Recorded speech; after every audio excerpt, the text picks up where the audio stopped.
He's recording, you know. Chill. I'm recording. Wow, I'm talking about camera shy. No, I'm shirtless. Welcome to another episode of the Playbook, a sports talk show with Mark and Tyler. He's Mark and I'm Tyler. First thing I want to say today is Happy Thanksgiving to everybody. I hope you had a wonderful time. I hope you had some good food on your plate. We'd also like to say thanks to all our military personnel at home and abroad, police, fire, for protecting us and keeping the country safe. So this week in sports, we've had a huge change in U.S. national men's soccer. For those of you who follow. Jurgen Klinsmann has been released from the USA men's soccer team. He will no longer coach that team. Bruce Arena was hired to take his place. I really haven't been following USA men's soccer because the past couple years they've been horrible. So could be why Klinsmann was released. Yeah, could be why. But I think it's a good move for USA. I think Bruce Arena can take that team to the next level. And but the Cowboys won again. Oh, sorry, I forgot to change. 10 in a row. 10 in a row. And I just read that the most viewed football game in Fox history yesterday. Cowboys Redskins. 35 million people. That's because everybody watches football on Thanksgiving. Everybody watches football on Thanksgiving. And everybody liked Ezekiel Elliott, so. So, big game in college football Saturday. Yeah. Michigan Wolverines, Ohio State Buckeyes, probably to determine the Big Ten title. Mm-hmm. Loser, most likely, out of the playoffs. Out of the playoffs. Too many good teams. In these final weeks, you can't lose. If you lose, there's no way you're making it to the playoffs. But this is gonna be a great game. I'm very excited to see what Michigan and Harbaugh can do against arguably the best team in the nation. Well, Alabama's the best team. You could argue. We could argue, and I would win. Alabama's the better team. I just want to see Jabril Peppers. I wanted to see Jabril Peppers. We talked about Lamar Jackson in the first episode, how he's going to win the Heisman. Jabril Peppers needs the trophy right now. He's played 11 different positions on the field. As a sophomore. He's played 11 different positions on the field. Quarterback, running back, linebacker, safety, corner, kick returner, punt returner. The biggest question everyone wants to know about Jabril Peppers is Julius Peppers his father? The dude is a beast. No? No, I don't think so. But Jabril Peppers, if he comes out of college and goes to the NFL draft, he will be the #1 overall pick. And if he's not, I don't understand. I don't understand. The dude can play every position on the field. Yeah, and you're right. You know, and Cleveland's picking #1. Well, you don't know that. Yeah, he's 6'1", 205. That's been in vogue lately with these safety type players playing linebacker. Dale Buchanan on the Cardinals. Shaq Thompson, and now the kid on the Redskins there. Suat Craven. But a big question coming into the final weeks of NCAA football. Can anybody beat Alabama? No. You don't think so? No. You don't think anybody's going to dethrone? I think the bigger question is, can we get Alabama to play Cleveland? That wouldn't be fair. To who? It wouldn't be fair. To who? To Cleveland. It wouldn't be fair. No, I still think Cleveland would be. You really think so? Yeah. Any NFL team, the worst NFL team can beat the best college football team. We can argue that. I honestly think Alabama could beat the Cleveland Browns. Yeah, I don't think so. A lot of people would agree with that, but again, it's just not possible. Two different skills. In the NFL, every player on the field is the best guy on the team in college. So, as good as they are in college, it's just you can't even compare. It would be fun to see it happen, though. So, staying in the NCAA, we've got some, we're just moving over to the courts. Fort Wayne defeated #3 Indiana in arguably the greatest upset in college basketball history. Unbelievable. It's IPFW. I don't know if anyone knows what the IP stands for, but it was Fort Wayne beats Indiana. Early season, understand that, but shocking. It's a great win for Fort Wayne. Great win. Yep. And Kentucky moves to #1. Surprising. I know. I don't know how they didn't start at #1. Duke falls. More importantly, URI falls to number 23. They beat Cincinnati in the Basketball Hall of Fame tip-off, and then they lost to Duke by 10 in the championship game. I was there. Worst officiated basketball game I've ever seen in my life. So let's stick with some hoops, right? First episode, we talked about, is James Harden moving to point guard a good decision, right? And we both agreed it was. We both agreed it was because he's James Harden, okay? Right now he is number 4 in points per game, and he's number one in assists per game. That's unreal. The guy who says, oh, he's a ball hog, number 1 in assists per game. He has 13 triple-doubles? 13 triple-doubles? Something like that. Something like that. It's ridiculous. You also got Russell Westbrook. And before you go off that, and Houston's 9-6. Yeah, they're winning. To start the early season, which it's probably because Dwight Howard's on the team. Yeah. Nobody could have predicted. You know where he should have went free agency? Where? Home.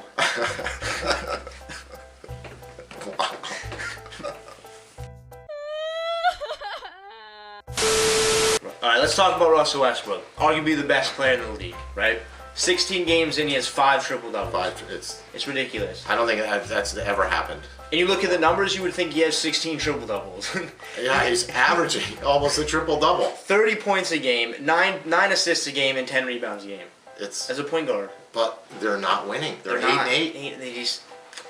Honestly, I think the problem is they don't have any depth. They miss... I can't remember his name. Kevin Durant? No. No, the former. Serge? Yes. Sorry, they missed Serge Ibaka badly. They lack depth, and that's why I can't really see them making it deep into the playoffs this year. Mostly because they're in the Western Conference and they have to go by the Spurs and the Warriors, so they're gonna have a tough. Right. And speaking of the Spurs, they start the season. They're 12-3. They lose Tim Duncan to retirement, and they just keep winning. And Popovich is the greatest coach of all time. And he goes off after they beat Dallas. He was pissed. He was pissed because they didn't play good. And they won. They won. But I mean, what are you gonna do when you have Kawhi Leonard, LaMarcus Aldridge, and Pau Gasol? You win. And Tony Parker. Yeah. It's ridiculous. That team is sick. Yeah. We're going to look at, we have 2 mess-ups of the week this week. 2 this week. The first one, and many people have probably already seen it, the poor sound guy for NFL football gets run over by Linval Joseph. By big boy Linval Joseph. So let's take a look at it. Well, when you see the smoke coming out of the tunnel, you probably shouldn't start running across. Still at work. The second mess up of the week, which is it is the biggest mess up I've probably ever seen.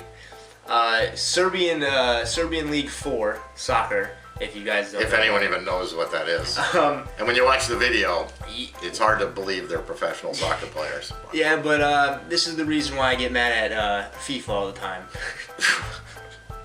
koji ćete vidjeti nekoliko puta, zaista neshvatljivo. So, there's not much to say here. It's pretty self-explanatory. Niko nije bio na 15 metara. Okay, so we're going to dip into the mailbag again. We got, it's amazing how many letters we have. So our first one comes from us from Bill in Foxborough, Mass. Okay. Says, Dear Playbook, last week you guys insinuated I was out-coached. Maybe you should work harder on your own predictions. Maybe if you cut the sleeves off your shirts, you would do better. On to New York. I'm sorry, Bill, but it's not really my style. I don't cut my windbreaker sleeves. Freaking weirdo.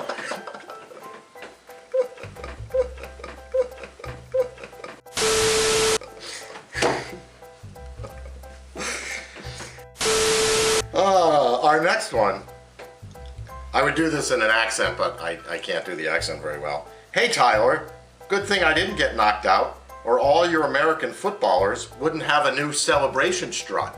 Connor from Dublin, Ireland. You know what, Connor? I'm glad you won, right?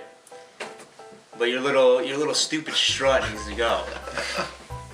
You can't have our NFL players walking like they have poop in their pants. Connor, he said it. I didn't. In case you're ever in our part of the town woods, it's him, not me. Finally, how come you don't dedicate an entire episode to the handsome and great Tom Brady? He is the best quarterback ever. This letter comes from Josh from somewhere under Tom Brady's bed.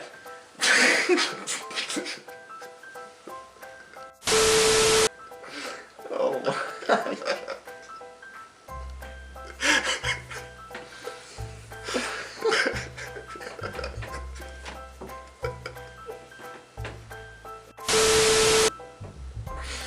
What is that? What is that?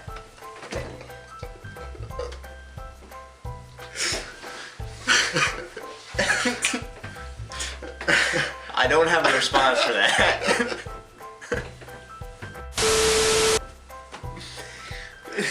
Oh boy. Let's talk NFL divisions. So we have several divisions that flat out mediocre, right? So Yeah. we're setting up to have possibly 2 or 3 playoff teams win divisions with 500 or below. Yeah, that is just, it's ridiculous. It honestly is, because you look at the AFC North, right? You got Pittsburgh in the league 6-5, Baltimore right behind them at 5-5. Both these teams are probably going to make the playoffs. When you look at it, Pittsburgh's going to win the division. Baltimore's going to sneak in the wild card because probably the Chiefs won't make it or the Chargers won't make it. Yep. Right? In the AFC South, and one of the reasons they'll make it, the AFC South, again, you got Houston at 6-4, Indy and the Texans are 5 Titans, sorry, 5-6. are 5-6. The AFC is right in these past couple of years. The AFC has been the worst conference in football. Well, there's only 2, so. Remember the Pro Bowls, AFC versus NFC? I don't even remember when NFC won. I'm not sure that's relevant.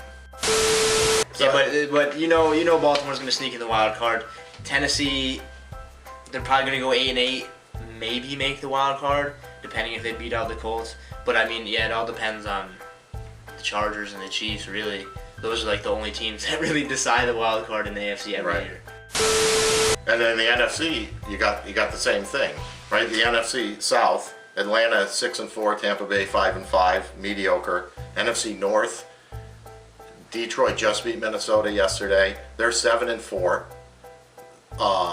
It's not That division's horrible. Green Bay's on the way down. the only problem with that is it's not a good 7-4. It's not, but they set an NFL record, right? First team in NFL history to have their have games decided by 7 points or less in 11 straight games. And tied NFL record for 7 straight come from behind victories. So they're never out of it. They're never out of it, but that is not a good 7-4.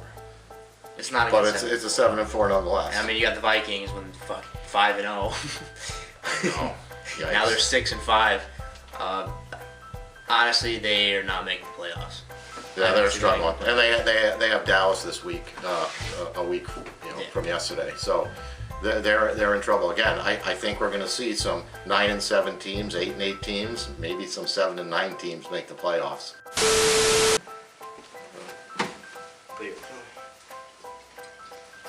That's disgusting, dude. What's wrong with you? So the first one we got written down: Arizona at Atlanta. Arizona's playoff Now, please hopes tell me are on the why line. that is on the list. Because it's nice.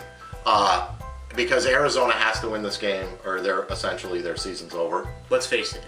Is Arizona going to win this game? I don't think so.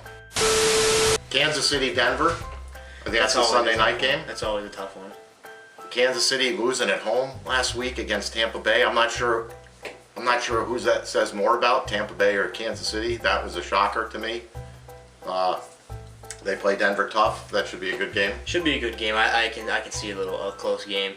Maybe a come from behind with Alex Smith. I don't know. Maybe. We have a questionable one. Seattle at Tampa Bay. Seattle at Tampa Bay. It's always tough for the West Coast teams to come east. Have you been watching football?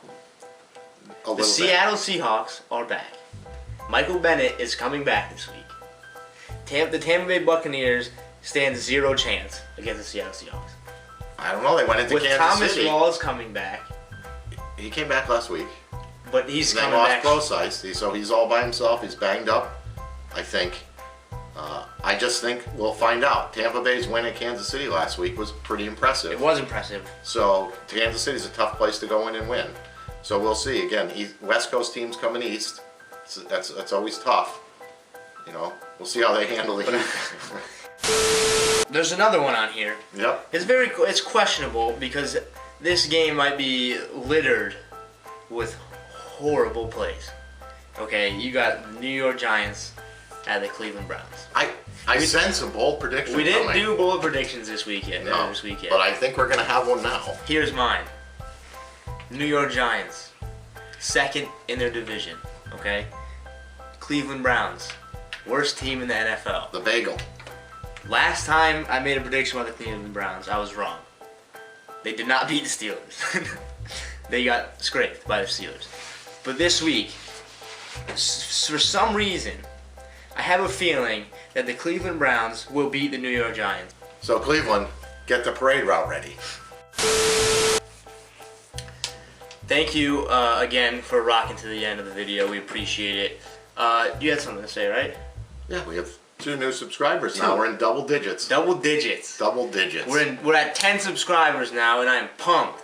That's a huge milestone for us. But we hope you keep watching. We hope you keep liking the videos. Share them, please. Yes, please share them. It actually does a lot if you share them on Facebook. A lot of people see them. We appreciate all the feedback we're getting. Do not forget to like, subscribe, share, comment. Do all that. But thank you for watching. Peace. See ya. Finally, I said that Eddie Alvarez will knock out Conor McGregor in the